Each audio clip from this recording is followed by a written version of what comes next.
Reflections with theologian Father James Bacik, campus minister and assistant professor of philosophy at Bowling Green State University in Bowling Green, Ohio. We live in a world that has a terrific sameness about it. You can drive down a street of one city and very often you're not sure where you are. It seems like any other city. All of the neon and the lights and the various fast food places and so on, all of that has such a familiar cast to it. So I think that very often we feel as though our imagination is blunted, as though we're in a routine, as though life is sort of humdrum and fixed, and we have no way of breaking out of all of that. Joining Father Bacik in today's Reflections is Ken Phillips, a teaching assistant in the art department at Bowling Green State University.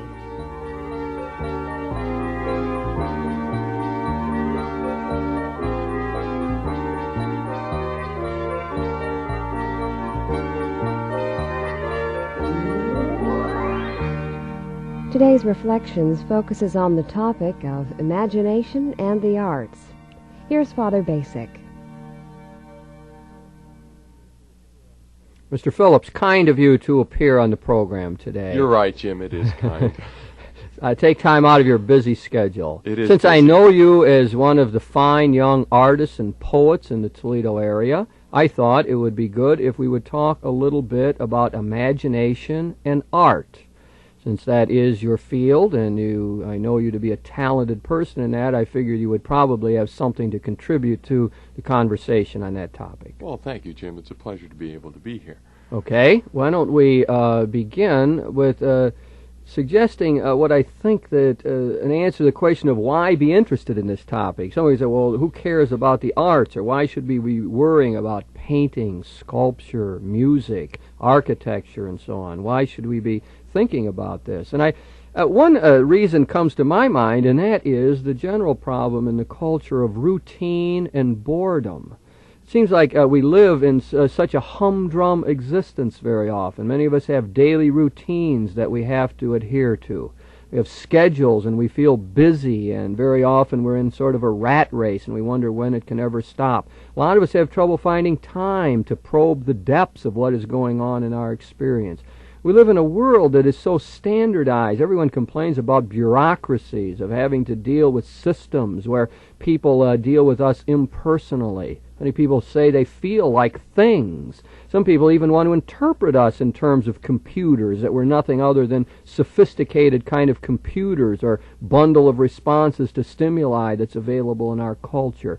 A lot of people feel depersonalized, dehumanized in our bureaucratic world. We live in a world that has a terrific sameness about it. You can drive down a street of one city and very often you're not sure where you are. It seems like any other city.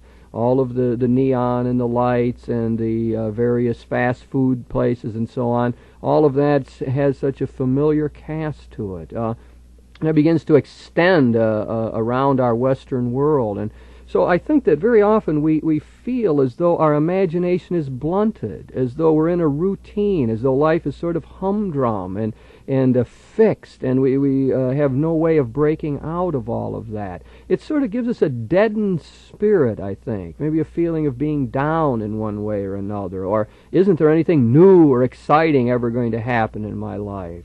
Sometimes think that's why people are interested in soap operas, that it represents some other wilder, crazier, more involved, emotionally heightened kind of life.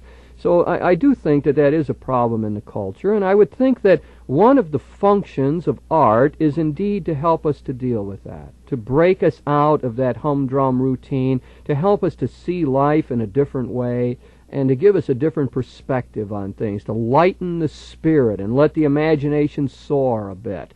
Seems like that is, at its best, what art ought to be able to do for us. Yeah, you talk about art in terms of function, and I guess supposedly because I'm around artists now, especially since I'm working on further studies, I think less of it in terms of functioning and more of, perhaps in a good sense, the drive of the individual who responds to the world precisely contrary to the way that you're talking about, that they do sense the sameness, and the artist is kind of like a restless person, and I envision the artist as being one who doesn't like the sameness of things, or sees the somehow the infinite possibilities that things could be rearranged or that new combinations could be made. And that's so less of an artist thinking, well, I'm going to help people see what's different or what's new in the world, although I think that comes into it, is the artist, I think, first responds to his or her own need to rearrange, to change, to find newness.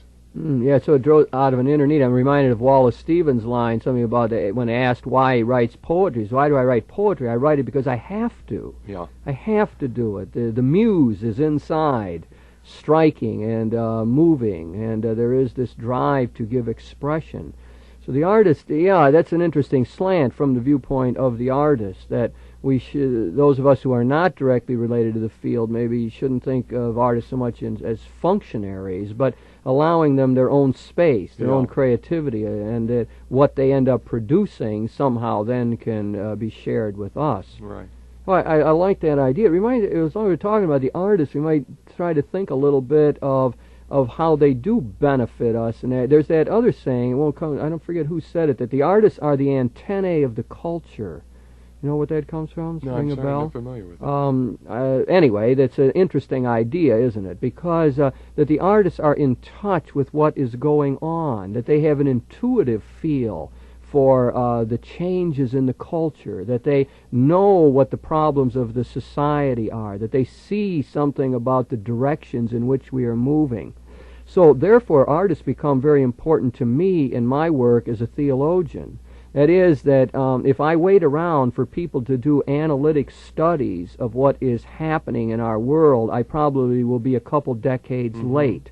You can get a jump on that by looking at how the artists are functioning now. That's been one of my ideals, to sort of tap that artistic world in some sense, to see what people are writing in the world of literature, or how painting is going, or what kind of music that we have today. I must say, I've not been very successful at that. I would need a lot more effort, but theoretically it makes sense to me. And I think that maybe that happens to people in simple ways. For example, people who go to movies, not just escapist entertainment, but the more serious movies around, perhaps that gives us some insight into what people, the artistic people, are seeing about our culture. I happen to think of Woody Allen that way, as with all of his humor and zaniness and so on, but probably is telling us something about the problem of absurdity and the fear of death that exists in our world today.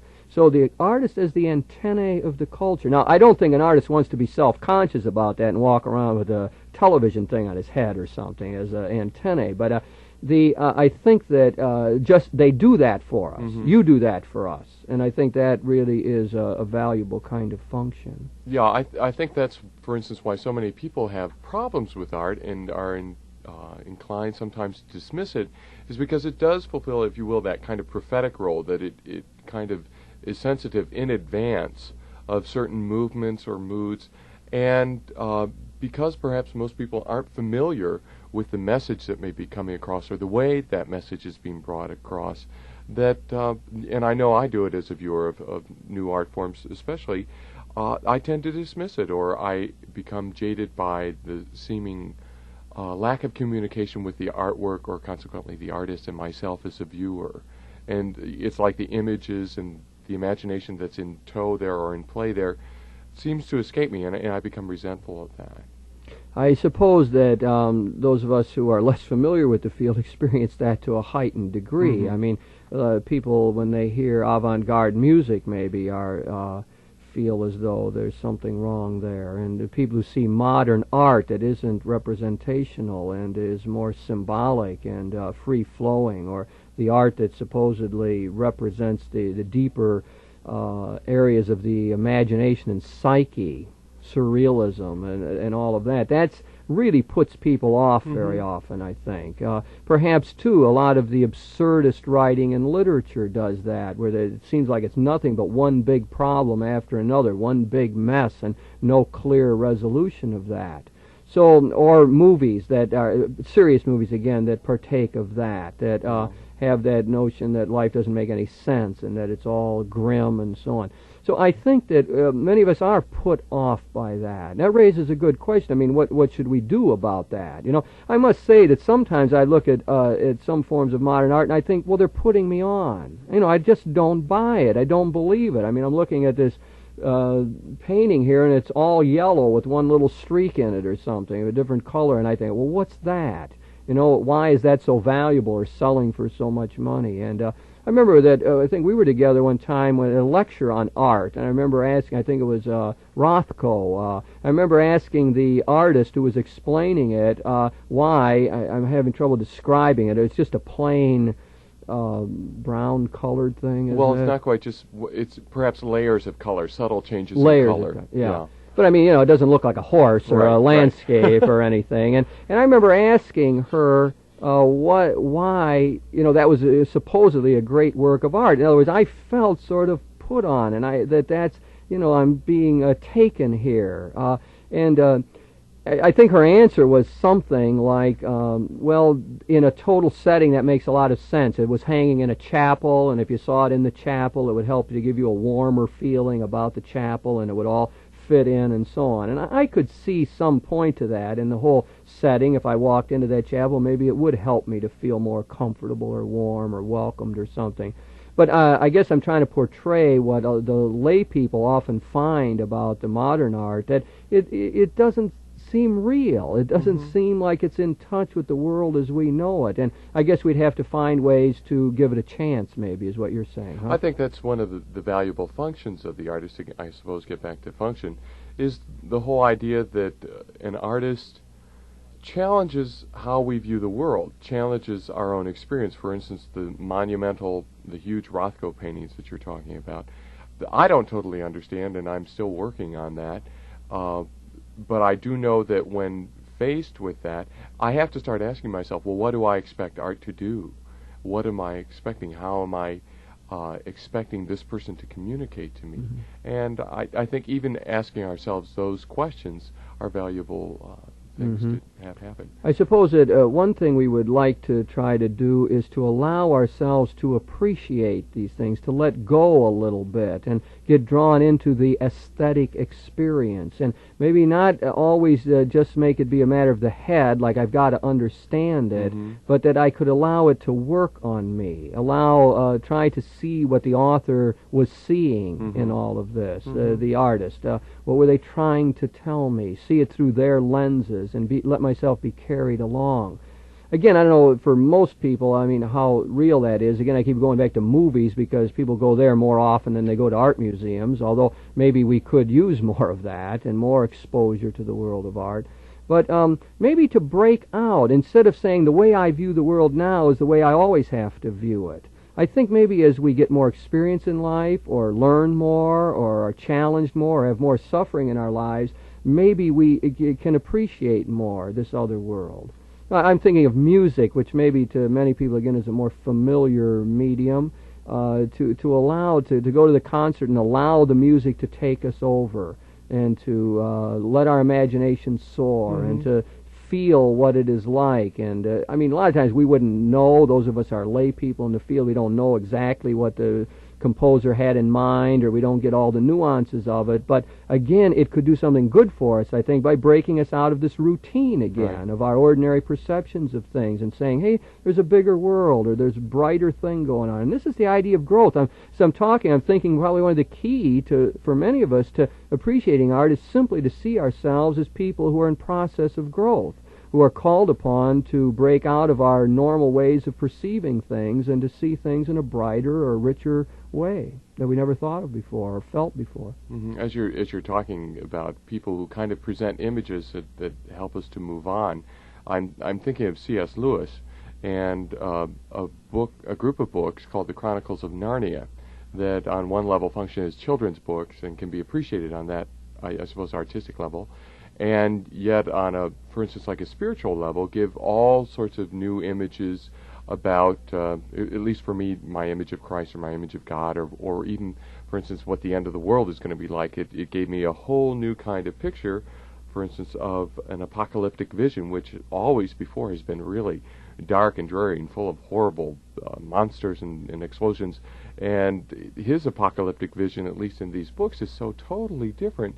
And it makes me more comfortable with it, for one thing. And it's just... But it expands your understanding and your appreciation. Right. Yeah, I too, don't you think this is probably linked to our own maturation process? That is, things that maybe you couldn't appreciate at a certain age, as you go along in life, you can appreciate more. They begin to mean more with you. You know, Ken, I think there is really a very important theological point that stands behind all of this, that why the artists are important. I think it's a religious point, and that idea is that God reveals himself precisely in and through this world as we know it. That our concept in contemporary theology is that God's grace is all around. We swim and move in that grace. We live in one graced world. It's like the very air we breathe. And that means that everything in the world is potentially revelatory. Everything could speak to us of God. Everything could remind us of the gracious mystery that surrounds us. Everything could enlighten our mind and encourage our spirit. It all has that power. And the real trick is, as a Christian, as a believer in any religious tradition, is to begin to appreciate that, to be on alert for it, to be able to see, to have the kind of lenses that allow one to see beneath the surface of things into the depths of things. That there is deep down under things this movement of the Spirit that one might be called upon to touch into. I'm thinking of Hopkins' line, Gerard Manley Hopkins, that the world is charged with the grandeur of God. A young artist that graduated from Bowling Green painted me a picture of that. It's a symbolic kind of thing, and that's what I title it. The world is charged with the grandeur of God. His power and his light is suffusing everything, ready to burst through in everything. And the real problem, therefore, is to be on alert to that, to see it. Now, that's where I would locate the work of the artist. The artists help us to see things we never saw before. The artist gives us an angle of vision perhaps that we never had, reveals perspectives that we didn't see, depths of meaning that have been hidden to us. I think of something like the Picasso's work on suffering. You and I in the past have talked about some of his work. A few years ago went to the Picasso exhibit in New York and was very taken by it. I spent many hours in there roaming around and looking at his paintings and so on. And I tried to sort of prepare myself a little bit by reading about it ahead of time and getting a little background knowledge. One of my artist friends told me that it took her years to begin to appreciate Picasso, and a lot of his stuff really wasn't all that intelligible to me, but some things really were. And especially I was thinking that notion of suffering somehow came to my mind, because I think Picasso, as strange as a lot of his stuff is, really does give us a sense of suffering. When I see his distorted faces, I sometimes think of people that I deal with, people who have been grieving, people who are somehow really struggling with the problems of life. And somehow I think it really did enrich my compassion for those kinds of people. You and I were talking about his one painting, The Tragedy. It's really on radio. We can't do much of that. But I have a copy of it here, Jim, and if people could get very close to the radio right now, I'm perhaps sure they can see it. Of course, yes. You have a wild imagination. But the painting, three people, a father and a mother and a youngster, going through grief. My sense is they've lost a member of their family and are going through this. Well, I'm saying that in looking at that, somehow it gives me a deeper perception of what grief is all about, that we want to huddle together when we're grieving, but yet no one can touch our grief. We still suffer alone, finally. We grieve with a terrible aloneness. No one knows exactly what our grief is like. In the painting, the three figures' eyes are making no contact, and there's separation between the mother and the father in the painting. Well, anyway, what am I saying? That the artists are supposed to be lighting up this world for us, and even strange things like Picasso's work can do that. Yeah, I'm thinking of a Michigan artist that I talked with, a sculptress, who had a falling out with her own church. When she was a child, she basically rejected what she saw as hypocrisy and a lot of negative images that frequently get associated with religious bodies. And she was struggling. She struggled for a while and sought for a while, and yet still couldn't quite either find a solution to her religious quest, but as well, she could not dismiss the possibility of there being something more, something greater, something that we would associate with the religious quest, the quest for God and meaning. And she boiled it down to, I still profoundly feel a sense of wonder. And I think of various artists that I've known who, at least by outward trappings, are not religious. Everything about them seems to indicate the contrary. And yet the artists, by their very nature, deal with values that very often fall into the religious sphere, concern for life and death and relationships, and all those things that there are religious tags to and religious vocabulary in terms of dealing with it, but they externalize it in a whole different way. That an artist, as you were saying, functions as, I think, first responsibility is to their own selves, their own vision, and they externalize it. They bring it outside of themselves, either in writing or poetic form or musical form or visual form, dance, drama, whatever. And they bring it outside, and because it usually is a human experience, there is something to be related with or related to in terms of the viewer, of one who comes in and experiences that work of art either being performed or in a gallery or in a home or whatever, that there are human values externalized and human experiences externalized, and maybe we just need to get the keys to understand those new expressions of those, the experience of the loss that you were talking about, or love relationships. That whole sense of wonder about life is very much, I think, in play in It's at the core of the artistic experience, in a way, of what the artist's own wonderment about life and desire to get in touch with that and to give expression to it. I like that notion. There were two words that came up there. One is a sort of a meaning that the artist can give us, and the other was values that you used. I found that interesting, that they're really, my sense is that the artist is supposed to be in touch with reality. I guess I prefer the kind of art that seems somehow to do that for me, that it lights up reality. When it flies off into more abstract terms, I have more difficulty with it. But when I can see it somehow helping me to understand the human condition and our own lives and the sufferings and the joys that we know, that's when I find it to be helpful. After the First World War, you're bringing up the flight from reality. I'm thinking about the movements in art that were surrealistic, or, for instance, the Dada, the nonsense, the seemingly totally non-artistic statements that spoke very strongly. People were outraged by them. That toilet articles or just totally nonsensical things would be put up in a gallery, and an artist would say, "This is my artistic expression." People were outraged. And that sense of outrage was almost the calculated reaction, because that was the experience of the artist. All these high Western values had kind of crumbled and fallen, especially as experienced in the war. And their response was, well, if all these great ideals have fallen, what about art? What's happening? And outrageous statements were being made in real life. And they had that corollary in artistic statements. I guess they at least raised the questions. That's one way I see this in the 20th century. My own perception of the world of art is that they're good at raising the questions. They tell us the problem. They tell us of the absurdity of life and the difficulties that we're going through and so on. But I don't see much resolution of that. If you read the novels of the 20th century, the fiction in general, and a lot of the artwork, even like taking Picasso as a representative figure, if you can do that, a lot of the things, there's suffering. His famous painting of Guernica after the bombing in 1937 of the Basque town, that is a statement of the problem of life. I see the suffering and the terrible cruelty of war and so on. I don't see much resolution of that. And I guess it always throws me back to sort of religious kinds of considerations. Religions have always said they've got the answers to these things.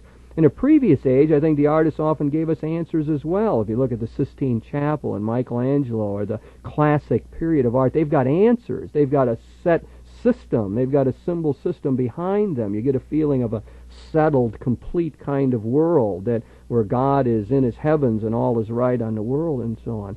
But in the 20th century, it seems like our artists have been more inclined to give us the human predicament, the problem, and leave it there for us. And I guess I've often felt the need to fill in then religiously, and to think that the religions are giving us somehow the answer to this problem, or suggesting solutions to this terrible suffering in the world. So the religions are telling us that, well, there is salvation for you. There's the good will win out over the evil. All these questions that are raised finally will receive an answer in the one that we call God.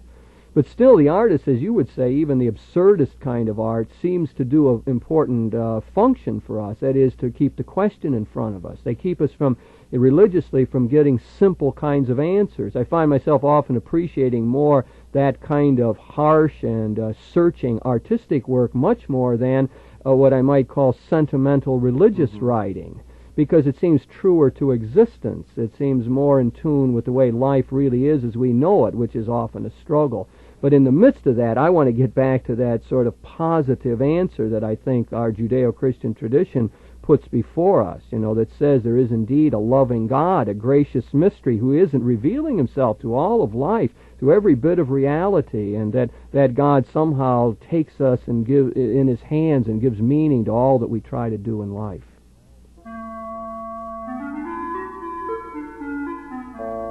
You've been listening to Reflections with your host, theologian Father James Bacik, campus minister and assistant professor of philosophy at Bowling Green State University in Bowling Green, Ohio. Joining Father Bacik in this discussion was Ken Phillips, a teaching assistant in the art department at Bowling Green State University. The topic of this week's Reflections was imagination and the arts.